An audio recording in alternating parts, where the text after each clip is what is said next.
in episode 15, we went through this particular video by Southern Law. But what happened was a number of discussions continued after this video, and I wanted to sort of highlight some of those discussions so to begin this next video. And so in these discussions, let me just find the one that was sort of directly involving myself, which is this one here. So the poster wrote, I think Manson lied about being edgy or abusive to make his persona real, which I kind of agree with, but while I do not think abuse is beyond anyone, the problem here is when a person or people verifiably lie, their credibility is lost. He may have went too far at times with women, but because they have obviously fabricated at least some, if not most of their claims, nothing they claim can be trusted. They lose. Truth matters. And so my response to that was, is it necessarily a lie when you're creating a character? Because we did see this with the Captain Jack Sparrow being a character mostly created by Depp, and some parts of that were based on truth, like his drinking problem. We also saw Dr. Spiegel do his thing on judging Johnny Depp's actual character by watching the characters he's played on screen, which was just a complete mess in that case. Just as Marilyn Manson was a character based in part on Marilyn Monroe and in part on Charles Manson. And so anybody who has looked into Marilyn Manson, the character that Brian Warner has created, this is what he was going for. He was going for the contrast between Marilyn Monroe, the innocence and the things that we would teach our children, practically teach our children in day-to-day life, versus the violence and chaos that Hollywood produces in movies and whatnot. And so that's what he was trying to say by calling his band Marilyn Manson. And then sort of having written that continuing conversation sort of made me realize that there's probably people out there that don't understand that this is how he chose the band names and why he chose band names. And I myself didn't know it until, this case came up. I don't follow Manson's music or Manson at all. I think the only thing I ever knew about him was that he was autistic. He's Asperger's, the same as I am. And so I do expect sometimes, inappropriate things to fall out of his mouth. And I'll just point out that this might be only here in Australia and maybe England, but the main sort of specialists that speak on Asperger's will tell you that there's a stronger representation of the features in men compared to women. There's different coping mechanisms that women adopt versus men, and so that's why men sometimes exhibit more of these features or find it more difficult to control certain features of their Asperger's to women. And so knowing what I know about Asperger's and having studied it quite extensively as it applies to my family and my grandchildren, I expect inappropriate things to come out of his mouth sometimes. And so I've been pleasantly surprised that it's not always inappropriate things that come out of his mouth. And when it is, it's kind of related back to the Manson character. So maybe I sort of get this feeling that the Marilyn Manson character is kind of this struggle that people do have with Asperger's. There's this side that we need to control and develop and make more, acceptable to society. And then there's this other side, which is, just really ourselves. And we might get frustrated or angry. And, in my past, I was more susceptible to tantrums and meltdowns, whereas I don't necessarily experience that now, although it depends on the person who's confronting me. If you confront me a certain way, I probably still will have a meltdown and seem very unhinged to the person having the argument with me. So it can happen still, but I like to feel that I'm more in control with my, my Charles Manson side that might want to lash out and pop you in the jaw. I've never done that to anybody. I'm so not a violent person, but I'm just giving some examples. And so I thought I'd dive into, this side of his character to see how Asperger's probably exhibits in his personality. Although I'm not going to point those things out to you, I'm just going to let him speak for himself and let you work out the bits in between. So the argument that sort of progressed from here was, the pro-wood sort of stance. And so what I want to do in this video is try to hit all of these points that one specific person who is trolling all of the comments seems to be making. So, and he says there are several instances in which the people he's admitted to having abused have also confirmed his abuse, or other people have witnessed it. So this is the first thing that we are going to look at. Who he's admitted to having abused, because I didn't think that was the case, so I went looking for that. Also, those who have confirmed his abuse. So I'm going to try and dig into that latter part in the next episode, whereas this one I would like to just dedicate to Manson himself and what he's actually said, where he's admitting to things. Also, the video itself that Southern Law put out, he grabbed a soundbite of Manson saying, a specific thing that he thought might say that he's admitting to something. So this is what I wanted to do, was just dig into actually how Marilyn Manson talks about himself and not the character. So that's what you can expect in this video. I mean, obviously I pointed out that, neither of us were there, so using the word true is actually misleading. I mean, everyone can believe something and they can have that as their belief or their opinion, but you can't know its truthfulness or its falsity unless you were there, which is the exact point of, Southern Law's video. So we don't know the truthfulness or the falsity of either side's statements, but we can look into the accusations and, people adding to the accusations as is happening here. And so I explained to Hayden once again that, Depp dressed as Jack Sparrow to visit sick and dying kids in hospital. And his care and concern for sick and dying children is part of his real personality. He spoke about it often during interviews. But doing so actually drunk, which is also part of his real life struggle, his real persona, he never did that. It would have been irresponsible for him to go to a children's. They wouldn't have let him in, for starters, but so the reflections of his real personality in his character don't make Jack Sparrow a real or true, caricature of Johnny Depp himself. It's still a character. And so this seems to be, an issue for supporters of Wood and the accusers. He says that dressing up as a character from a movie is completely different from a real life person and how they interact with the real world. And that is exactly the point that I'm trying to make. It was written as an autobiography, not a fiction, for a reason, and several people have confirmed that people he admits to abusing were in fact abused. So that's why I posted the link to a reading of Marilyn Manson's autobiography. First of all, it was ghostwritten. It wasn't written by Manson himself. The second point to make is that it was written for shock value, because that was his character. When he wrote the autobiography, he was just up and coming in the charts. He was just sort of breaking out into that character.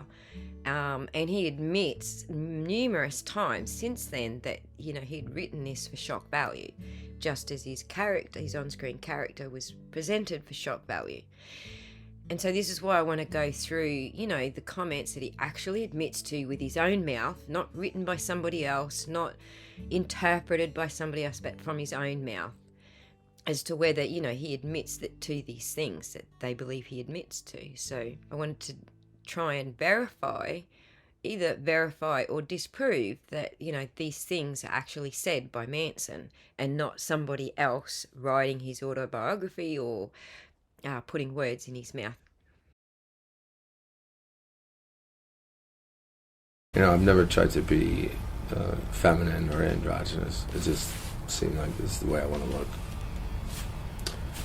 And then that ends up being some sort of strange pattern that causes a lot of problems for me. But I am meant to be chaos, so can't really complain ever. When you start a tornado and you are the tornado, do not bitch about being the tornado. How's it going, New York? I chose to speak to you in a square because I think we're kind of conditioned to listen to people when they're in the shape of a square. And also, here in Hollywood, this is where we give people what they want, violence, I guess. That's what it seems to come down to. But what I wanted to talk to everyone today about, I don't really want to preach, I just want to more bring up some questions. And since I always tend to be a scapegoat, I thought we'd talk about blame.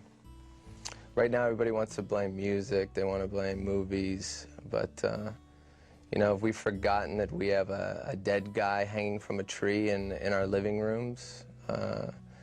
And that's something that we've worshipped all our lives. If you think about the crucifix is the greatest mass market piece of merchandise in the history of the world.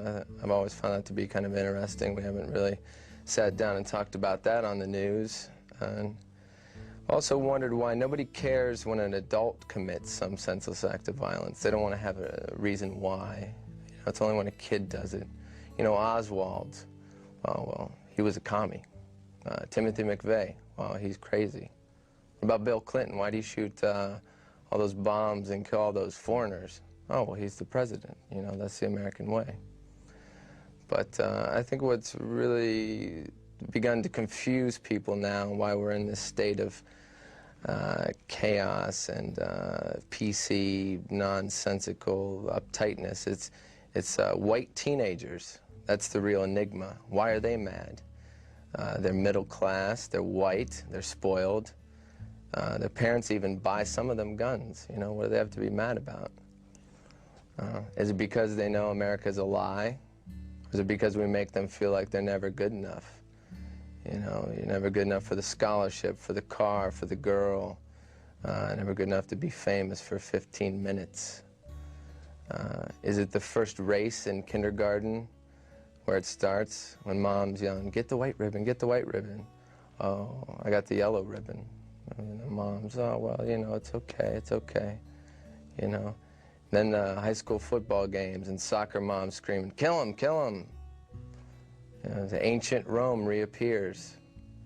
You got moms, you got kids, they all want blood, they always have. It's not new.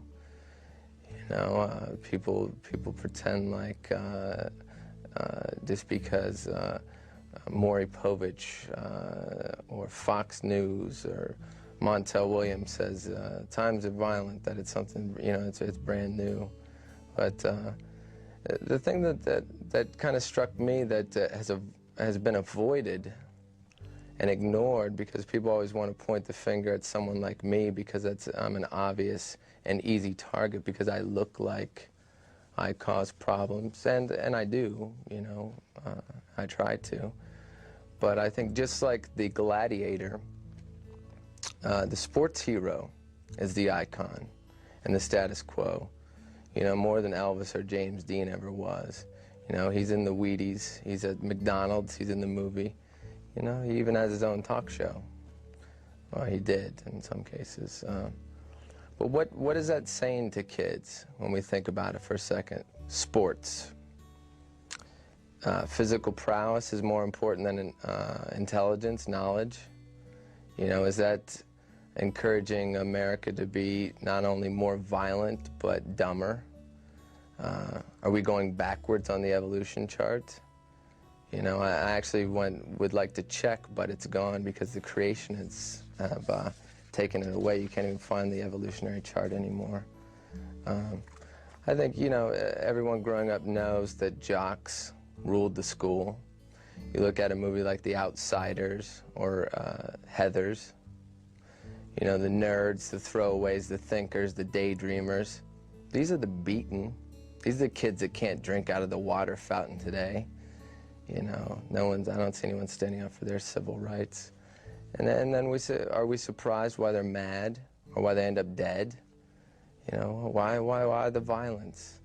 Well, you know, you made them, America. You know, what do you expect? Look at Woodstock, for example. Well, it was supposed to be hippies and love and PC and United Colors of Benetton and bottled water. But instead, they got riots, fire, and rape. You know, and part of it, I think, is this phenomenon that, to me, is related to sports. And it's when rap and rock began to mix, and we created this oxymoron called jock rock. And to me, it's kind of like people come to a party that they don't understand, but they're just smart enough to know that they're the stupidest people there. So that makes them mad. I think that's what Woodstock was. You had these white kids in football jerseys trying to make rock and roll a sport by raping girls and beating each other up, and everybody's surprised, you know, why, you know, it's the music, you know. I think, you know, part of man's evolution is always to compete. I think parents, you know, they're driving their kids, particularly through sports, you know. You got O.J. Simpson. Oh, he can't be guilty. He's an American hero, you know. We were just about to put his face on the $3 bill. And then, you know, this Ray Caruth guy, this NFL wide receiver, just charged with murdering his pregnant girlfriend. You know, people, did they ask why? Why'd he do it? You know, no one cares why, you know. Ray Lewis, this NFL linebacker, charged with a double homicide in Atlanta on Super Bowl Sunday, the most violent day of the year, with the most expensive commercial time, of course. He's out on bail. You know, he's charged with murdering 2 people, and he's out on bail. You know, you got Charles Manson sitting in prison for conspiracy, sentenced to death, and you got this other guy walking the streets because he's a sports hero. One story that really struck me and got me thinking about this was a few years ago. There was this teenage punk rocker kid who was run down in an IHOP parking lot by a white jock and his girlfriend in Dad's Cadillac. And this boy died because he looked different, and he was run down by a drunk piece of shit that hated him and had always picked on him. And it was a situation where you've got 6 kids who, you know, got their noses pierced, and you've got 30 jocks who are the popular kids at school, and they're picking on them. They're calling them fags, they're calling them whatever. So this thing happens. This guy kills this kid and is clearly guilty. You know, his guilt is admitted. And guess where this all-American athlete is? He's in college. You know, the jury felt the punk rocker deserved to die because he looked the way he did. And not only was he killed, but then in the trial, he was killed again because they, you know, criticized his lifestyle because he didn't, you know, wear a Tommy Hilfiger shirt and khaki pants, you know. And then the killer was even applauded at graduation because he was a football star. The American dream, strong, normal. He never spent a day in prison. So who do we blame? You know, everybody wants to say, you know, too much violence today, you know. Did anyone forget about the Civil War or the Bible or Shakespeare? You know, violence isn't brand new. And I don't even think seeing violence is the problem. I think there's a more serious problem that seeing violence as a solution to solve a problem is what is sending a bad message to kids growing up.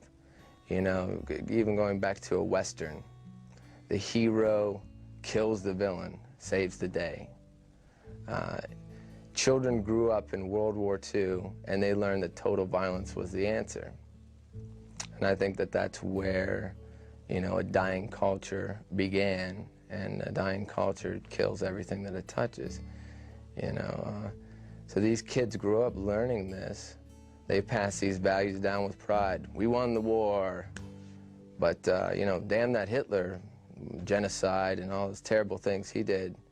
Forget if, we dropped the bomb, but that's different. We're Americans and we believe in God. So that's where they kind of create what I like to call the God Band-Aid. That's when you got a problem, you stick the God Band-Aid on, My record's dirty and violent, but I just won a Grammy. So, I want to thank God. Or, well, someone just killed my daughter. And they're like, oh, well, it's okay, she's with God now. Oh, okay. Or, you killed somebody. But I believe in God now, so, it's okay. Then all the other people with the God Band-Aids see that. And they go, oh, he's like us, he's okay, let's let him go. So bad parents make bad kids, that's the way I look at it. That's why I asked the question, I put this up on my website. I said, is adult entertainment killing our children, or is killing our children entertaining adults? And I think that's kind of the question we got to ask ourselves today. And you have to ask yourself that every time you watch the hungry cameras at the crime scene, or at the funeral, or at the plane crash, interviewing the victims, 24-hour footage, watching the guy blow his brains out on the LA freeway, I'm in a square right now, you're looking at me, I'm looking at myself in a monitor. We sit in front of the TV, and we are the TV. We're a copy staring at a copy, at a copy, at a copy. It's like the guy on Jerry Springer, who is always looking at the monitor to see if he sees himself. And that becomes a loop, because you see it and you see yourself again and again and again. So, eventually it's a Xerox that's so degenerated, we don't know which came first. And that's where we are. That's what I'd like to leave you with.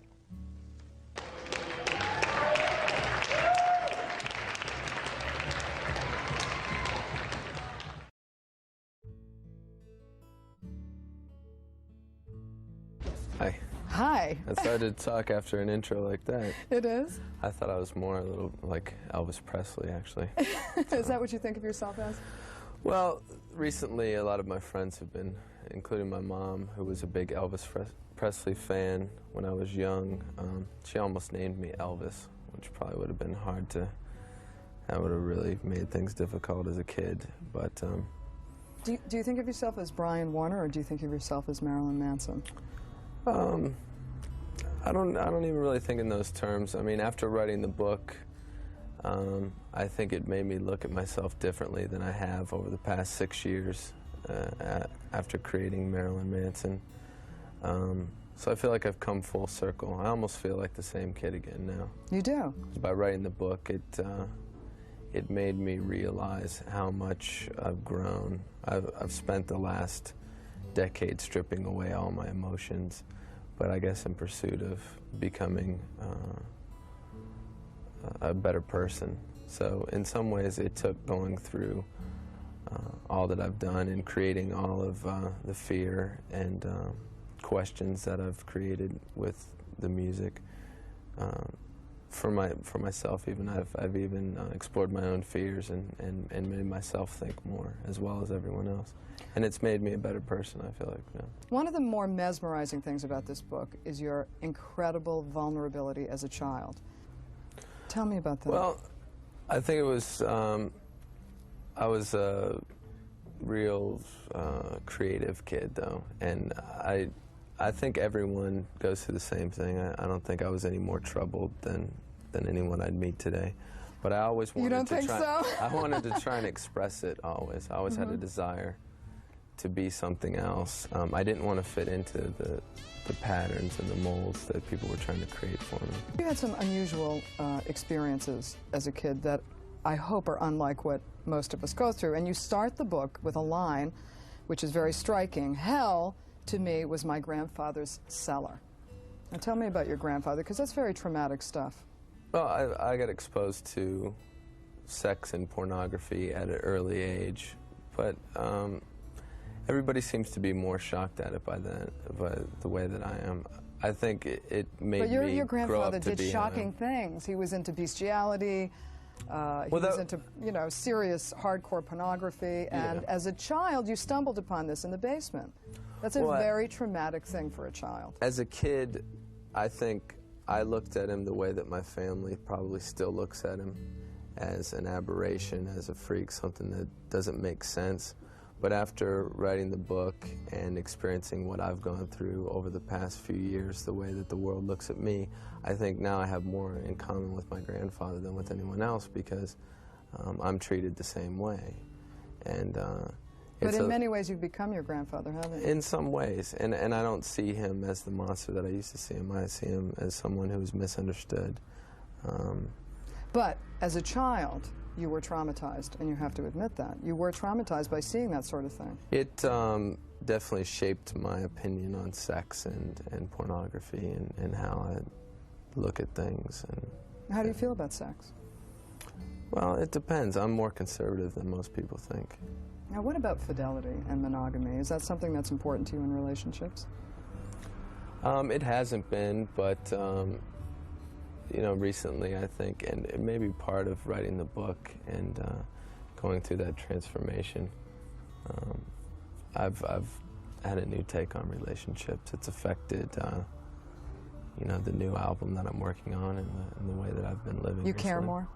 I care a little bit more. I think I'm back to being the kid that I was. I think I had to go through hell in order to get to being truly sane. But in this book, you talk a lot about being rejected by women and the trauma of that for you, because that was very traumatic. Yeah, I think it is for anyone. I think the fear of being rejected, the fear of failing, is something that's always held me back, and Marilyn Manson was probably the only thing that gave me confidence. So, here we learn that part of the exercise of writing the book was a learning process between working out where Marilyn Manson, the character, and Brian Warner, the person, lived together. And we also learned that he struggled with that up until he wrote the book.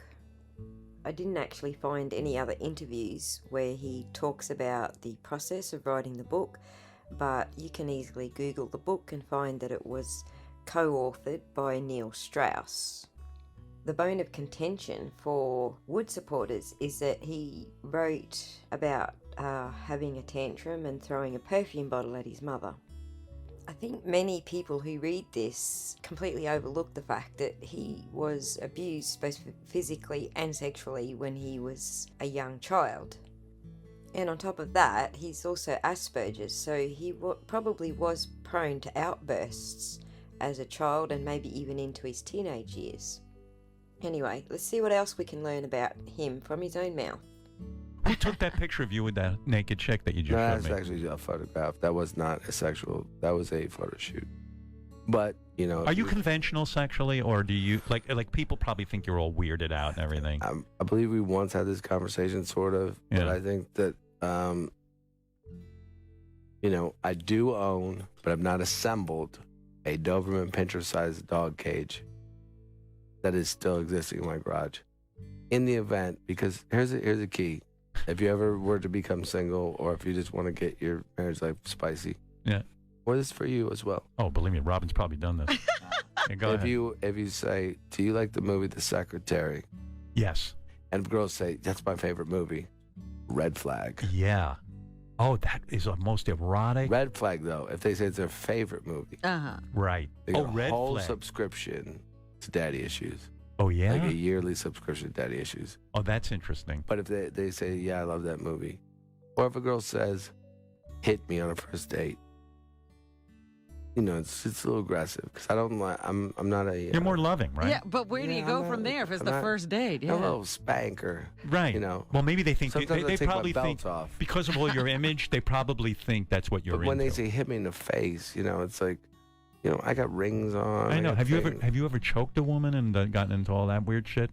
See, I don't. Do you mean wanna- got away with it? No, I don't want to do any of that. No, it's unnecessary. Yeah, I mean, I'm a lover. Yeah, we're a little bit more conventional. Exactly. Okay, Yeah. that's what I was after. But yes, I have choked a woman. Well, listen, it's so. You good- have? Okay. Of course you have.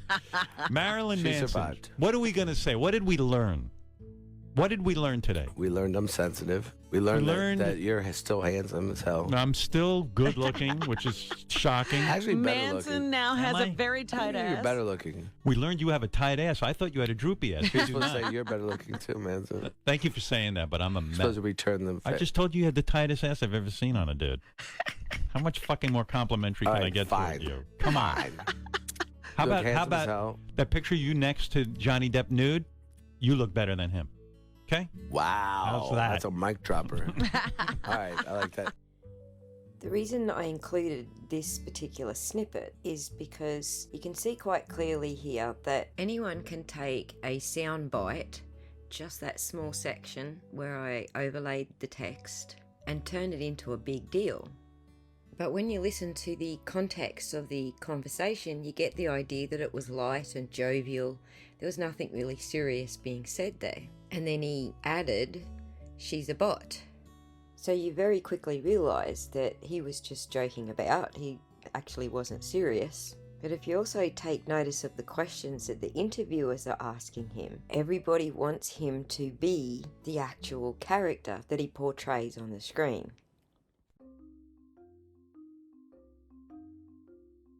So you weren't brought up with religion? I grew up in Christian school, but my parents were not actually religious. What'd your mom do? Well, let me start with my father, before he went to Vietnam, was studying to be a Jesuit priest. So they were Catholic. Yeah. My mother was Episcopalian, and she was a hillbilly from the Appalachian Mountains. Yeah. So that's a Sioux Indian part of me. So I got half, rain dance of me. You think so? Yeah. Yeah. I make it rain, make it stop raining. I've made it rain before. Yeah. And I don't mean like in a strip bar way. You mean like... No, I believe in, Indian magic. Okay. But my father was always really secretive about his past. But, his side of the family was Polish. Yeah. Came from, immigrants. So You don't have to hide that. No. He didn't hide it. It was just, but he was the Catholic part. So they sent me to Christian school so I would get a good education. Not Catholic school, Christian school. Right, because my dad got you had the rule that's like, nuns with the rule. But my grandmother, his mother, used to make me kneel on a broomstick if I ever cursed in her house. Have you ever knelt on a broomstick? Oh, with your knees on it? Yeah. Oh. That fucking hurts. That's worse than the rice under the knees. Where do you even learn that? Catholic school, I guess. Huh. But no, it's really painful. Yeah. It gives you bad knees. Yeah. Because I cursed a lot. So it really fucked you up. So I was not Catholic growing up. I went to a Christian school. Which is... It was non-denominational. And it was weird. It's strange. The last time I saw my father in Los Angeles, because he died recently in Ohio. Canton, Ohio. Is that where you're from? Yeah, he died in the hospital I was born in, and he was born in Canton, Ohio recently. And so I dedicated this record to him, but I won't want to be, morose about it because my father would not like that. What kind of dude was he? He was the guy who used to say, since I was in 5th grade, I can't look back until now and think that I went in a time machine and said, "Dad, I'm only 12, and you're saying to my friends in Christian school, have you ever sucked a sweeter dick than mine?" And his whole joke about that was, well, you still sucked a dick either way.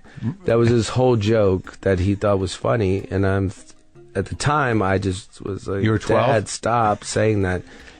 But now it's really hilarious because he was saying that to middle school kids.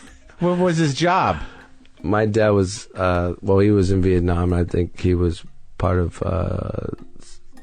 some sort of CIA black ops doing napalm and Agent Orange. He definitely sprayed Agent Orange, but I don't know. Was he a pilot? He was a helicopter mechanic, he said. No kidding. Yeah. So he came back all right? Well, I'm not really sure how he was before that because I was a boy. Yeah, he came back and then made me with his own personal semen. Sure, good. Out of his own old style, old school, family style. But you didn't get a sense that it haunted him somehow or anything like that. He never talked to me about it until about 2 years ago. Really? Yeah. And he said, as I was actually watching Apocalypse Now, and I had it freeze framed on my wall because I have a projector on my wall that I like to watch movies on. Yeah. And he drove cross country from Ohio in a To see the movie? disgusting yellow Corvette, and I said, "Dad, stop flaunting my wealth with such an ugly car, colored like a chiclet." And I was kind of pissed at just the color of the car, but I didn't. He said he was coming to visit me. You bought it for him? You just gave him... He bought it on his own without telling me, essentially. So yes, I bought it for him. Yeah. But I don't regret that. I just regret the color of it. Was it an old one? No, it was brand new, yellow, it was horribly new. It would be something that you would want to fight the person that drove it. So I made him put a car cover over it in front of my house because I didn't want anyone trying to fight me because of his car. But so you're watching Apocalypse Now? Yeah, I had it freeze framed, and he said it was the most accurate portrayal of Vietnam. And my entire life, he had always said he had never drank or done drugs ever. Yeah. And that day, and this is about 3 years ago. Yeah. And he just started telling me things he had never said, and he wasn't saying it in the sarcastic apple and tree falling far from each other type of way. Because I always divert to sarcasm when I'm in a situation where it's too emotional. Right. I'll say something funny. Right. Or what I think is funny. Yeah. Or inappropriate. But he started saying to me that it was his job to basically kill women and children, and he got good at it, and he was supposed to because it was his job, and it was really tough to come home from that, and not in a PTSD way, in a way that, how do you replace that part of you? And I was trying to relate to it in some way, and I really couldn't. And then he said to me, "It's probably just the same as you when you come off stage, son."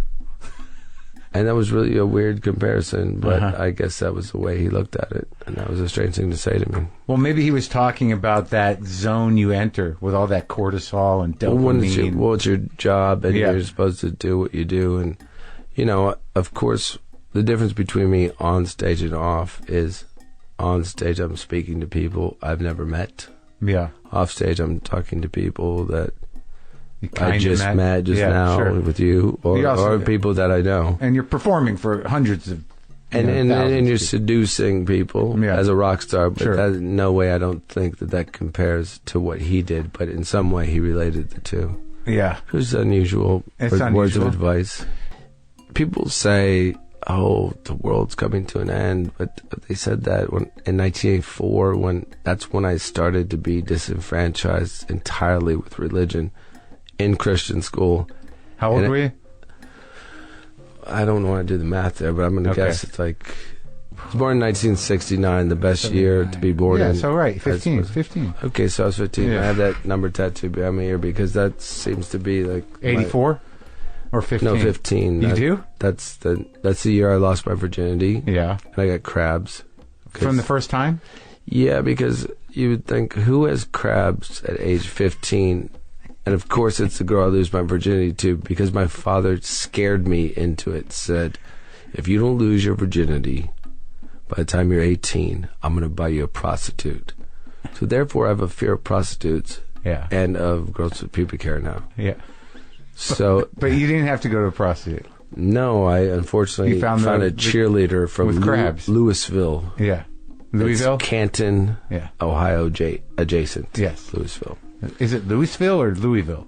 Louisville. In Canton, it's Louisville. Okay. Because I have 3 different brands of redneck. I grew up in Ohio. Yeah. Then I moved to Florida, which is like the bottom dick end of insect world. Oh yeah, man. Redneck. I can see where it all comes. How that informed you. Then I did the Florida experience.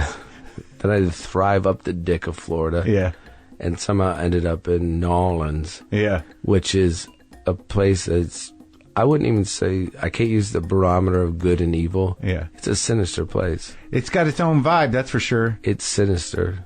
I'll tell you that. I don't know about good and evil, but it's a place I wouldn't, I often say this as a joke about myself. Yeah. It's a great place to visit. I'm a great place to visit, but you want to live here. Yeah, I've heard that about myself as well. But New Orleans, I lived there, and it has darkness that that has stuck with me. And Deep in old darkness. something that goes back to Robert Johnson days. You know, it's old school blues days.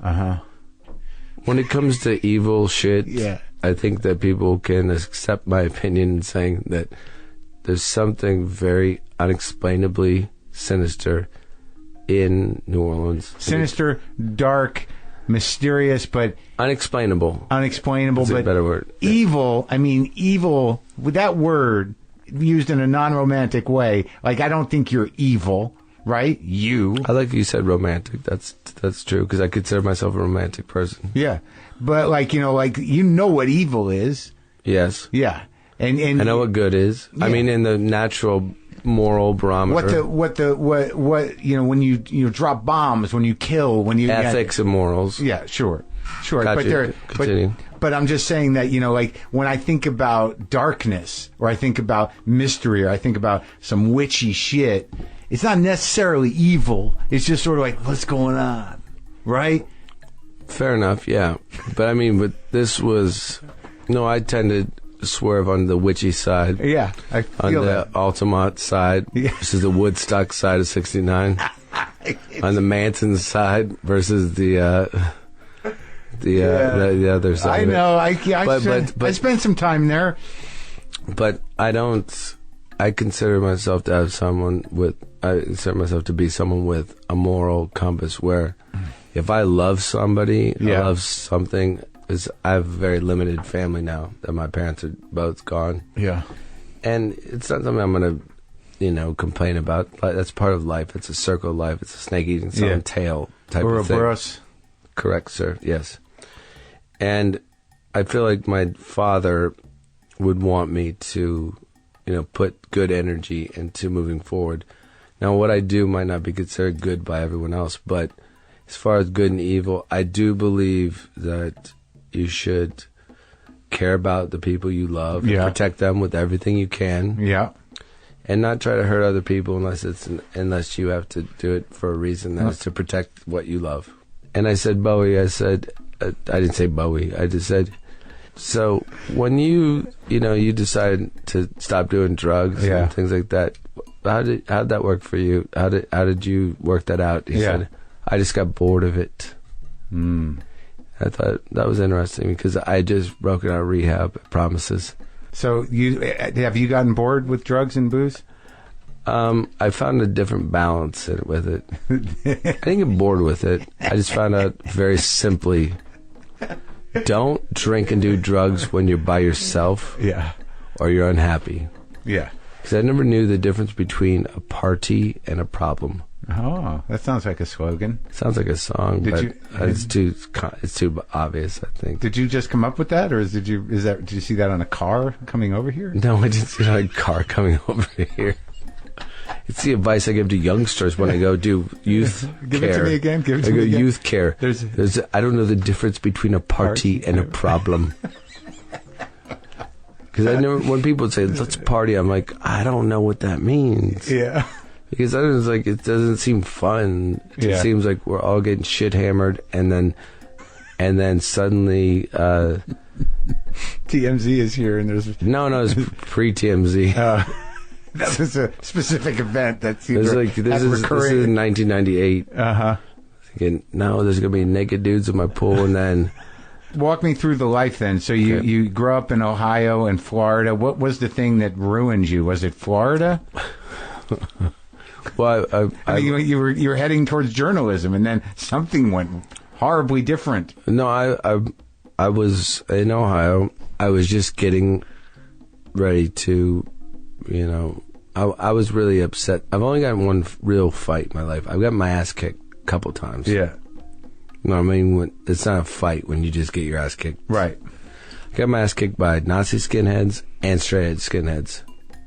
Because the Nazi skinheads thought that I was Jewish, and the straight edge skinheads thought that I was on drugs. Yeah. And I neither. True. Right. At the time. Right. Now you are Jewish and on later drugs. I became Jewish on drugs at a bar mitzvah just recently.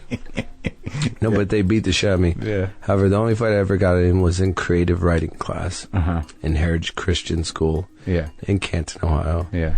in 8th grade. Yeah. And some kid criticized my poem, and I brained him right in the nose. Yeah.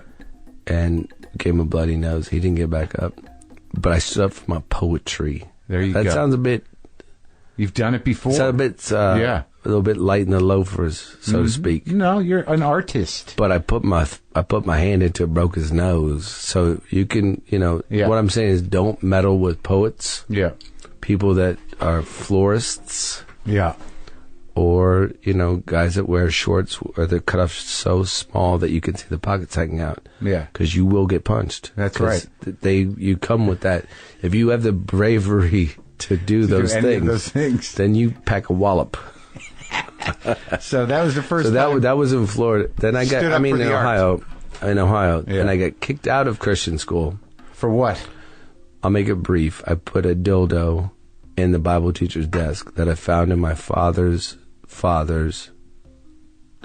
basement. And my grandfather was apparently a cross-dressing dildo handler. Yeah. I wrote about it in my book. You come from it. It's great. There's an explanation for my behavior. But I just thought that this bitch, Mrs. Price, to name her by name, Mrs. Price, if you're listening, you're a bitch. So she was really bitchy because she would say this.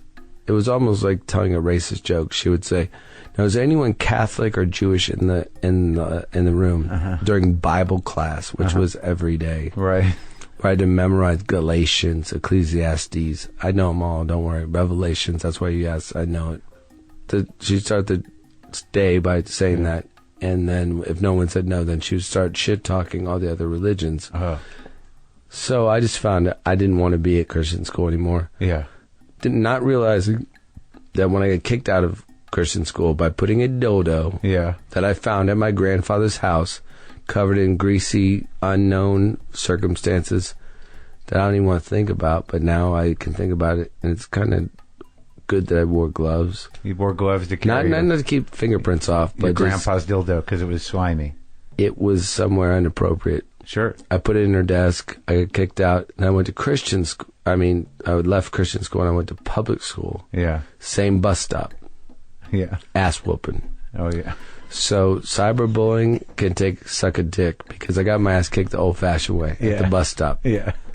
For being if you don't want to get cyberbullied, just close your computer off. I got my ass beat old-fashioned style at the bus stop. By Christian.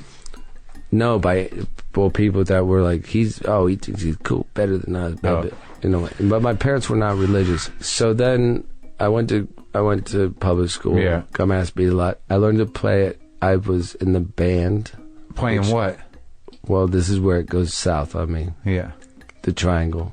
No. So I went to... No, but that's really what I got stuck with. I knew how to play snare drum, but I didn't want to be in marching band. So I got stuck playing the triangle. Now, if you want to pick an instrument to get your ass beat with, it's a triangle. So you're telling me you got your ass beat again? Yeah, double ass By beating. the band guys or just by other guys? The band girl guys frowned upon me. For the triangle playing? Yes, that's where I became involved with some weird burnouts. And I started selling my mother's diet pills, as they call them. Good kind? As speed to the burnouts. So you're trying to get in? Like I want, I was wearing a denim jacket, going to Judas Priest concerts, Iron Maiden concerts. You were going? I went. Yeah. Screaming for Vengeance, Peace of Mind. I was in the beginning. Yeah. Old school. And that was your shit? That was my shit. Oh, good. And then, so I had to sell speed to become cool, but it was my mother's diet pills. Wasn't even real speed. It was my mom's piss pills, whatever. But they bought it anyways. So I became cool guy enough to survive through high school. Yeah. And as soon as I became cool, we had to move to Florida. We moved to Florida. Tough break. And then I started reading Stephen King. Yeah. The It. Yeah. I'm calling it The It because it's the shit. Yeah. I love the book. Yeah. I wanted to be a fiction writer. Got it. So then somehow I decided I'm going to go to community college. In Florida. In Florida. Broward Community College, nice. BCC. Yeah, there you go. Yeah. Represent. And still not have done drugs, still not being a drunkard, still not having a band. Nothing. Just like, I don't know what I want to do yet. So I took 2 classes that I was excelled in, that I was excited about. Yeah. Journalism and theater. Because I had a great fear of speaking in public. Yeah.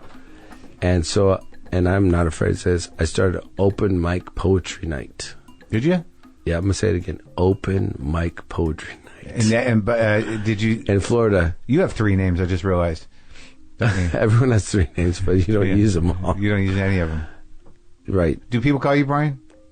Some people do. I don't really care what people call me. It's just really a word. I mean, usually, I haven't called you... name? I have not called you by your name, but we do have the same initials. No, right, Marilyn Manson. Yeah. Well, yeah, technically. Right. So the poetry night, that was being run by Brian Warner. I started that as Brian Warner, and someone said, "Oh, you should start a band." Yeah. And I was just doing what became the songs on my first record. So you were doing sort of slam style, loud poetry. You weren't reading passively. I made poetry night up, and it seems sort of a odd thing to say. It seems kind of a bit sissy thing to say, but it was cool at the time because no one else did it. There was no one else doing it. It was just me. I would just go on stage and I would read poems.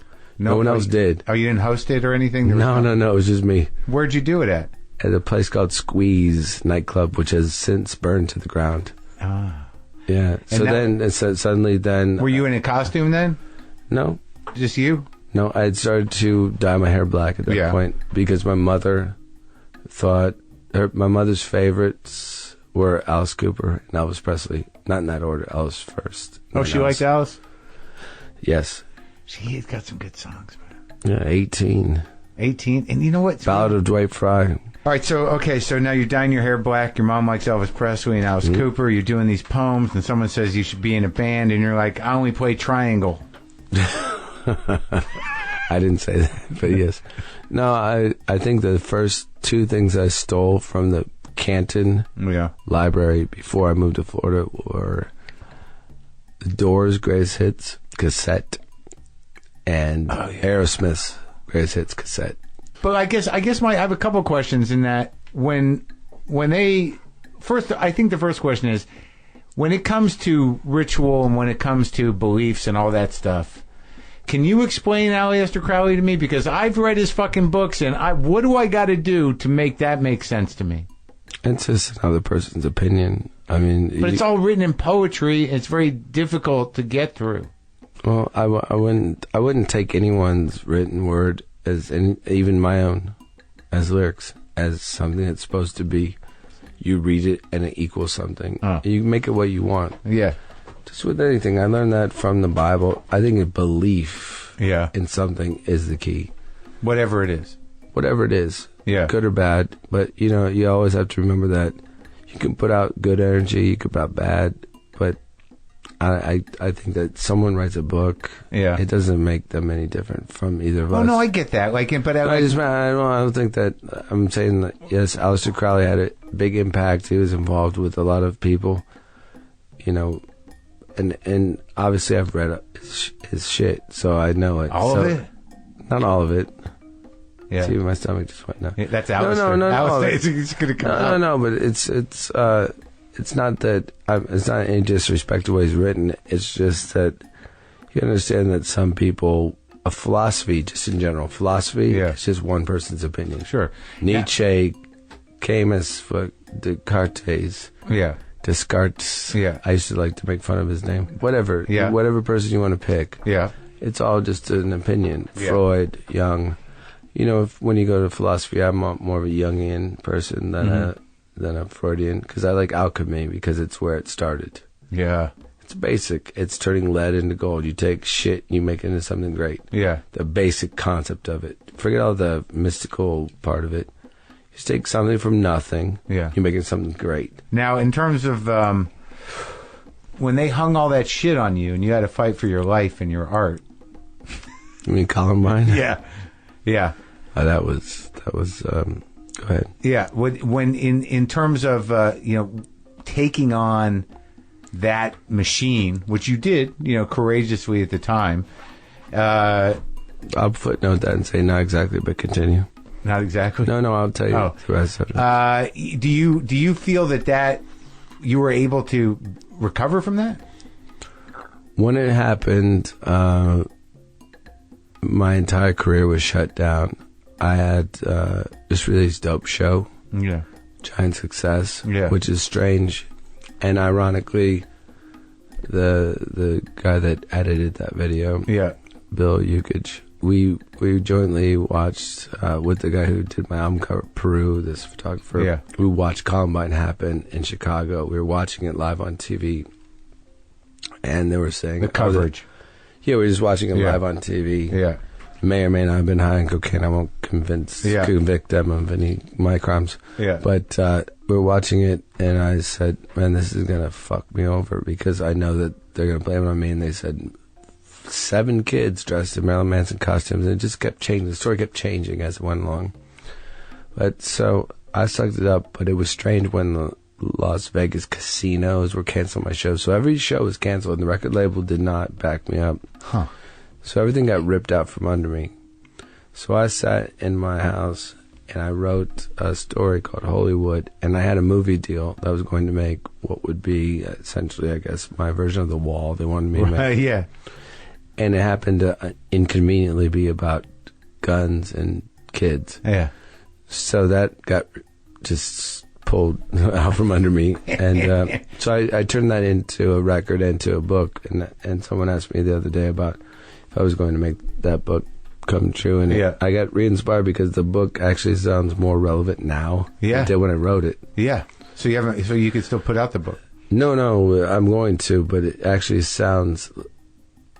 It would have sounded more dated when I wrote it than it would now because it sounds like what, don't call me, Nostradamus. But right. It sounds more like now than it did when I wrote it. Oh, okay. 15 years ago. Right.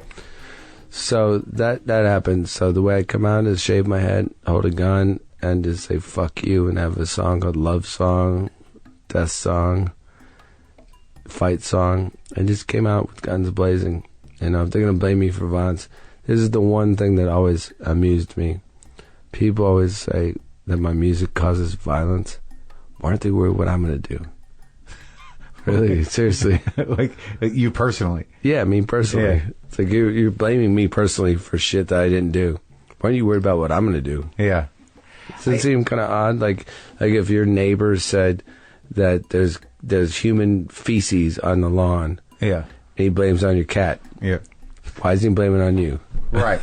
Well, I mean, but he's blaming your cat.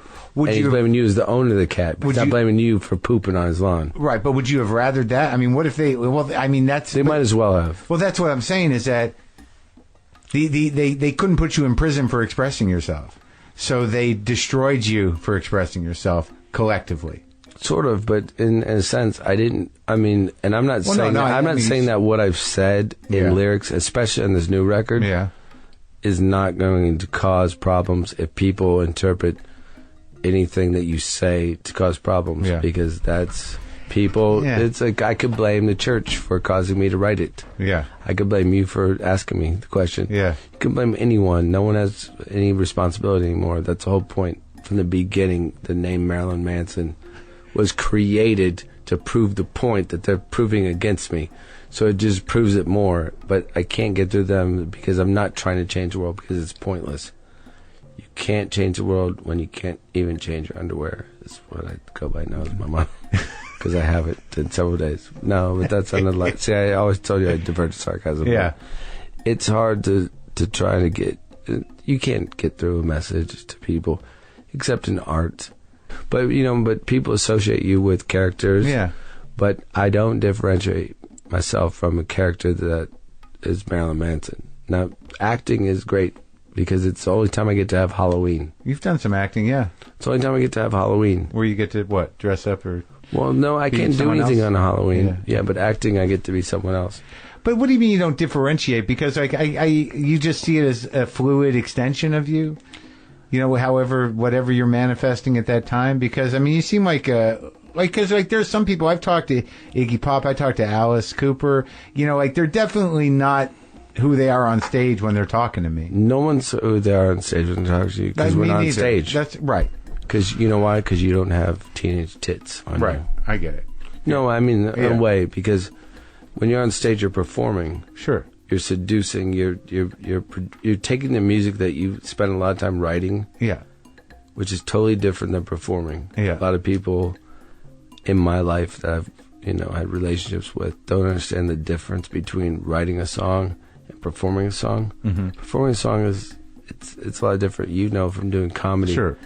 It's different than writing. Sure.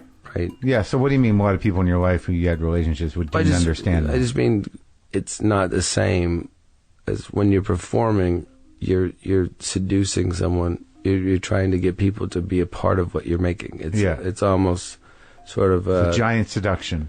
It is. It is ritualistic in some strange way. Yeah. But it's not the same. But making this last record, I would invite people into the studio, mostly girls, because when you invite girls in the studio, then you have to sing better or you look bad. So it's kind of like when you're performing, you have to invite girls to make you look better. Yeah. Did you feel like you got into it for the girls? There's a mathematics, there's an algebra to rock and roll. Yeah. Guys go to concerts when I grew up in Ohio to meet girls. Girls go to concerts to fuck the band, and they can't, so they fuck the guys that go to the concerts. It's math. Now I'm in a conundrum because I'm in the band. Yeah. So it becomes complicated. Uh-huh. But the main reason rock and roll exists is because it brings people together, but it's a sexual thing. It unleashes something. It always has been. Girls go there because they're caught up and they want to fuck the band, either in their mind or however they want to. Guys want to be the guy in the band, and sometimes it's the reverse. Sometimes it's both. Sometimes it's both, especially when you're someone like me who presents an image that is not too masculine for women and not too feminine for men.